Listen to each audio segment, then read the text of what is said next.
मीरा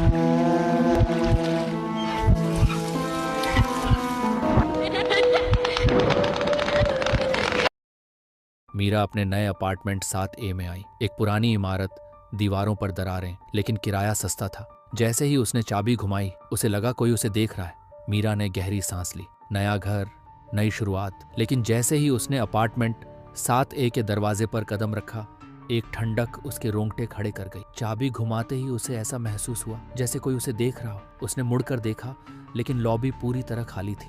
मीरा ने दरवाजा खोला, अंदर झांका। कमरा खाली था, लेकिन फर्श पर हल्की धूल थी और उसमें किसी के पैरों के निशान। जैसे ही मीरा अंदर आई, पीछे दरवाजा खुद ब खुद बंद हो गया। वह चौंक कर पलटी, लेकिन वहां कोई नहीं था। उसकी धड़कनें तेज हो गईं। उसे लगा कोई कोने में खड़ा है, लेकिन जब उसने नजर घुमाई, वहां सिर्फ परछाई थी। पूरा अपार्टमेंट खामोश था। बिस्तर पर लेटी मीरा को बेचैनी हो रही थी। हवा भारी थी, जैसे अंधेरे में कुछ छुपा हो। अचानक अलमारी की हल्की चरमराहट हुई। दरवाजा धीरे धीरे अपने आप खुलने लगा। मीरा की सांसें थम गईं। अंदर एक परछाई हिली, फिर धड़ाम। अलमारी का दरवाजा तेज आवाज से बंद हो गया। कमरे में सन्नाटा, लेकिन मीरा को महसूस हुआ कोई है। और तभी एक सरसराती फुसफुसाहट ठीक उसके कान के पास। 3 नींद मीरा से कोसों दूर थी। अजीब आवाजें, अलमारी का धड़ाम से बंद होना। वह उस बेचैनी को झटक नहीं पा रही थी। तरोताजा होने का फैसला करते हुए वह बाथरूम की ओर बढ़ी। उसने नल खोला। ठंडे पानी की छींटें उसके चेहरे पर पड़ी, जिससे उसकी रीढ़ में एक सिहरन दौड़ गई। जैसे ही उसने सिर उठाया, उसे आईने में अपनी ही परछाई घूरती हुई दिखी। जैसे ही उसने अपना चेहरा पोंछा, वह सन्न रह गई। उसका प्रतिबिंब अकेला नहीं था। उसके पीछे एक काली परछाई खड़ी थी, लंबी और बिल्कुल स्थिर। मीरा डर के मारे झट से पीछे मुड़ी, लेकिन वहां कोई नहीं था। धड़कते दिल के साथ उसने फिर से आईने की तरफ देखा, और वह परछाई अब भी वहां खड़ी थी, उसे घूरते हुए। अचानक आईना धुंधला हो गया, जैसे किसी ने उस पर सांस छोड़ी हो, और धीरे धीरे एक शब्द उभर आया, भागो। रात डरावनी थी। मीरा को नींद नहीं आई। सुबह जैसे ही वह उठी, कुछ अजीब महसूस हुआ, मानो कुछ गलत हो। फर्श पर एक मुड़ा तुड़ा खत पड़ा था, जो पहले वहां नहीं था। डरते डरते उसने खत खोला। यहाँ मत रुको, जाने से पहले बहुत देर हो जाएगी। उसका दिल तेजी से धड़कने लगा। ये खत किसने लिखा? तभी एक तेज हवा का झोंका खिड़की हिला गया। मीरा चौंक गई। जब उसने फिर से खत देखा, स्याही फैली हुई थी, और फिर हॉलवे से कोई उसे घूर रहा था। अपार्टमेंट 7A की हवा भारी थी। मीरा डाइनिंग टेबल पर बैठी बेचैनी मिटाने की कोशिश कर रही थी, जब एक बर्फ सी ठंडी सनसनी उसके हाथ से छूकर गुजरी। वह चौंक गई। ये कोई भ्रम नहीं था। तभी सामने की कुर्सी धीमे धीमे चरमराते हुए खुद ब खुद खिसकने लगी। मीरा का दिल तेज धड़कने लगा। वह उठने ही वाली थी कि किसी ठंडी अदृश्य पकड़ ने उसकी कलाई थाम, और फिर एक फुसफुसाहट ठीक कान के पास, तुम्हें यहाँ नहीं रुकना चाहिए था। रात आम से ज्यादा ठंडी थी। मीरा थकान से जकड़ी हुई बिस्तर पर लेटी थी, लेकिन जैसे ही वह गहरी नींद में जाने वाली थी, उसने सुना एक धीमी, दिल दहला देने वाली सिसकी। उसकी रीढ़ में सिहरन दौड़ गई। वह आवाज सिर्फ रो नहीं रही थी, वह कुछ कह रही थी। एक कमजोर, डरी हुई फुसफुसाहट, मदद करो। अचानक सिसकियां थम गई। कमरे में एक गहरी, घुटन भरी खामोशी छा गई। फिर दरवाजे के नीचे एक परछाई उभर आई। कोई बाहर खड़ा था। उसने खुद को संभाला। किसी भी पल दरवाजे पर दस्तक हो सकती थी, लेकिन कोई दस्तक नहीं हुई। इसके बजाय एक धीमी, सिहरन भरी सांस ठीक दरवाजे के पास। मीरा बेस्वाद रात में बुक शेल्फ तक पहुंच गई। पुरानी धूल जमी किताबों में उंगलियां फिराई तो एक किताब हिली, मानो पीछे कुछ छुपा हो। जिज्ञासा से उसने किताब खींची। बुक शेल्फ सरक गई। पीछे एक छुपा दरवाजा था। दरवाजा पुराना था, अजीब नक्काशीदार, बिना हैंडल, सिर्फ एक की होल। वह झुकी ही थी उसे देखने की। ठक ठक, अंदर से दस्तक हुई। मीरा जमी की जमी रह गई। फिर की होल से एक फुसफुसाहट आई, तुमने इसे ढूंढ लिया, लेकिन क्या तुम यहाँ से जा पाओगे? छिपे हुए कमरे में सीलन भरे कागज और बीते वक्त की महक थी। मीरा सावधानी से अंदर कदम रखी।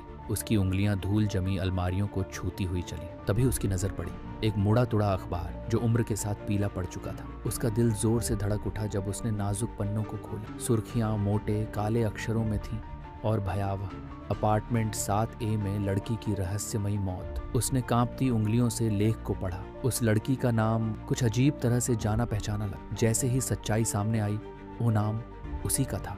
इससे पहले कि वह कुछ समझ पाती, छुपा हुआ कमरा बदलने लगा। दीवारों से अजीब सी आवाजें आने लगीं। पुरानी बुकशेल्फ कांप उठी।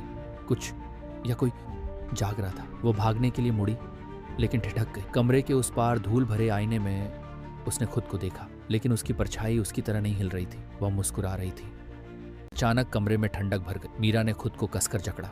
मोमबत्ती की लौ कांपने लगी, जैसे कोई अनदेखी शक्ति पास आ रही हो। एक गिड़गिड़ाती सी आवाज गूंजी, तुम क्यों नहीं गई? शब्द कहे नहीं गए, महसूस किए गए, और फिर वह दिखी।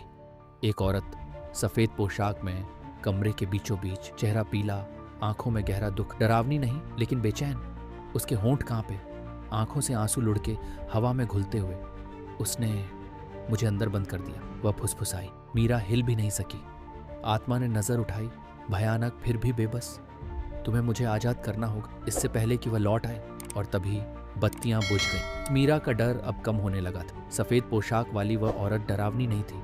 उसकी खोखली आंखों में नफरत नहीं, सिर्फ गहरा दुख था। वह आत्मा कैद थी, सुने जाने की प्रतीक्षा में। कृपया मेरी कहानी मेरे साथ मत मरने दो, उसने फुसफुसाया, आवाज कांपती हुई।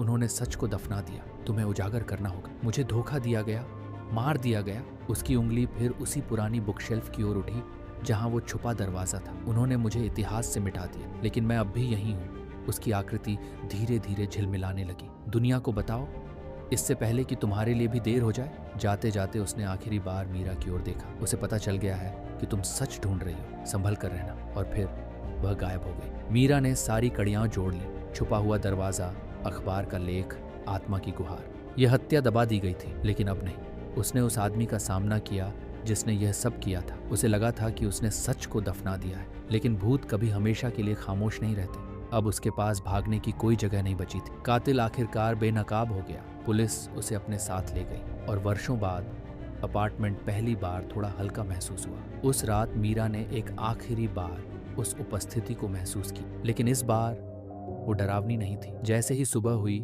मीरा ने अपार्टमेंट 7A में इधर उधर नजर डाली। अब वो जगह भूतिया नहीं रही थी। फुसफुसाहटें थम चुकी थीं। हवा में एक हल्कापन था और पहली बार उसे सुकून महसूस हुआ। सफेद कपड़ों में लिपटी वह औरत वहीं खड़ी थी। हल्की सी मुस्कान उसके चेहरे पर थी। उसका दुख अब खत्म हो चुका था। कई दिनों बाद पहली बार अपार्टमेंट 7A सामान्य लग रहा था। हवा अब भारी नहीं थी, परछाइयां अब नहीं हिलती थी। वो जगह एक बार फिर बस एक घर बन गई थी। मीरा मुस्कुरा उठी जब वो अपना सामान पैक कर रही थी। वह यहाँ एक नई शुरुआत के लिए आई थी और एक तरह से उसे वह मिल भी गई थी। लेकिन अब जाने का वक्त आ गया था। जैसे ही वह दरवाजे तक पहुंची, उसने पलटकर पीछे देखा। अपार्टमेंट 7A ने उसे बदला था, लेकिन उसने भी इस जगह को बदल दिया था। अब यहाँ अतीत कैद नहीं था। बाहर की दुनिया अब अलग सी लग रही थी, न इसलिए कि दुनिया बदल गई थी, बल्कि इसलिए कि अब वो खुद बदल चुकी थी। वो सुनहरी सुबह में कदम रखती चली गई, पीछे अंधेरा छोड़कर। जैसे ही वो दूर चलने लगी, एक हल्की सी हवा उसके पास से गुजरी। उस हवा में कुछ जाना पहचाना था, एक फुसफुसाहट, बहुत धीमी। धन्यवाद। मीरा मुस्कुराई और बिना पीछे देखे चलती रही।